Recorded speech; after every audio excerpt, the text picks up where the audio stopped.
Azərbaycanın Gənclər və İdman Naziri Azad Rəhimov adının nurçularla bağlı məsələdə hallanmasına bugün aydınlıq gətirib. Azad Rəhimov bu barədə keçirdiyi mətbuat konferansında suallara cavabında deyib, o son vaxtlar barəsində səslənən tək bu məsələyə diqqət ayırmayıb. Nazirin bir sıra məqamlara dair açıqlamaları jurnalistlərin marağında olub. Ay xanım, işləyirsən, işin var, gücün var. Təəssüflər olsun ki, Olimpiya idman növündə heç bir yüksək nailiyyət qazana bilmədim. Qazansaydınsa, hələm ki, sən cavan bir qızsan.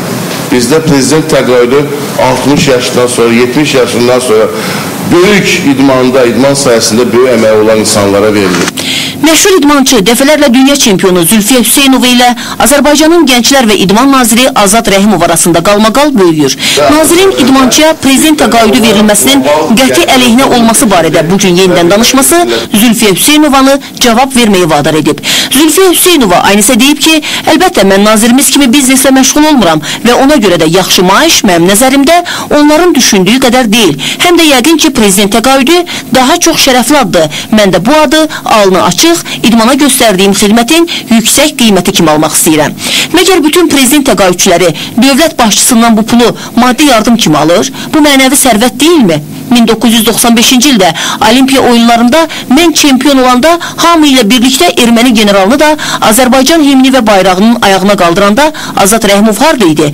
Zülfiyə Hüseynova deyib ki, bir halda nazirlik mənim bu təqaüdü almağıma mane olmur, onda qoy ərzəmə qol çəksinlər, mən təqaüdümü alım, söz verirəm pulu axır qəpiyinə qədər biznesimin, nazirimizin hesabına köçürəcəyəm.